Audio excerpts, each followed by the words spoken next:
ہم نے رجوری کے جو ان امپلائڈ نوجوان ہیں انہوں نے مل کے ایک تنظیم بنائی ہے. آپ نے نیچے پڑھ لیا گا, all Jammu and Kashmir unemployed youth.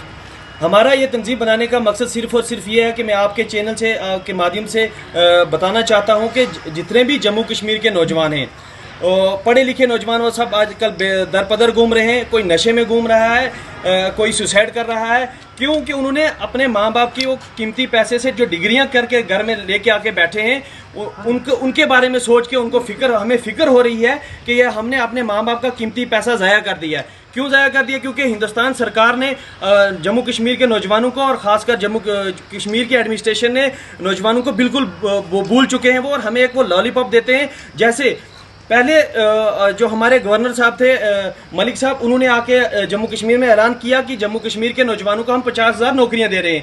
اب وہ بولتے رہے لاسٹ میں بول کے وہ واپس چلے گئے باہر, اور وہ 50,000 نوکریاں اپنے ساتھ باہر لے کے چلے گئے. اس کے بعد 2019 میں 5 اگست کو جو کچھ ہوا, جو بلیک ڈے ہوا, وہ آپ سب کو یاد ہے. اس دن کے بعد لیفٹیننٹ گورنر صاحب جو ہیں مرمو صاحب, وہ جموں کشمیر میں آئے, وہ اپنے ساتھ 50,000 نوکریاں لے کے آئے.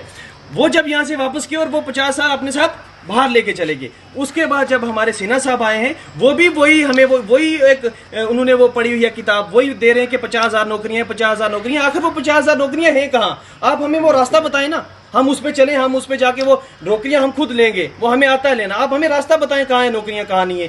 ہمیں بڑے افسوس سے مجھے کہنا پڑتا ہے کہ ہمیں ان نوجوانوں کو, یہ ڈگری ہولڈر ہیں سارے, کوئی ایم ٹیک ہے, کوئی ایم فل ہے, کوئی پی ایچ ڈی ہے.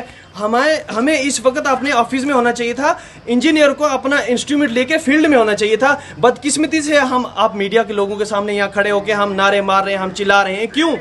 بڑے دکھ کے ساتھ مجھے کہنا پڑ رہا ہے. آج اس وقت ہمیں آفس میں ہونا چاہیے تھا, اس غریب کی فائل کا ہمیں کام کرنا چاہیے تھا. جو نوجوان کے پاس کوئی بھی آپ دیکھو بندہ, وہ نوجوان کے پاس آئے گا کہ یہ بندہ نوجوان ہے, یار یہ میرا کام کرے گا, اس امید کو ہم نے پورا کرنا تھا. لیکن افسوس, جموں کشمیر کی یہ جو ایڈمنسٹریشن ہے اور جو ہماری سرکار ہے, وہ ہمیں بالکل ایک لالی پاپ دے رہی ہے.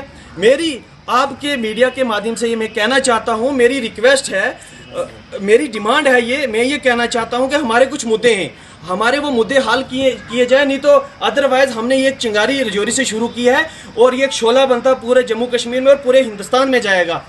اور ہم یہ کہنا چاہتے ہیں کہ ہمارے جیسے کہ ایک جموں رجوری پونچھ کے لیے خاص کر ایک ریکروٹمنٹ ڈرائیو ہونی چاہیے, جس میں یہاں کا جو نوجوان ہے وہ ایک رجوری پونچھ ریجمنٹ کے نام سے ایک جو ہے تنظیم بننی چاہیے, جو ہمارا یہاں کا نوجوان جموں رجوری پونچھ کا آپ اچھے طریقے سے جانتے ہو کیسا نوجوان جو بارڈر پہ جا کے جنگ لڑ سکتا ہے. تو دوسری بات, ہمارا تھنا منڈی رجوری مغل روڈ کے نام سے جو روڈ بن رہی ہے, اس روڈ پہ ہمارے انجینئرس لگنے چاہیے, نہ کہ باہر کے لگنے چاہیے.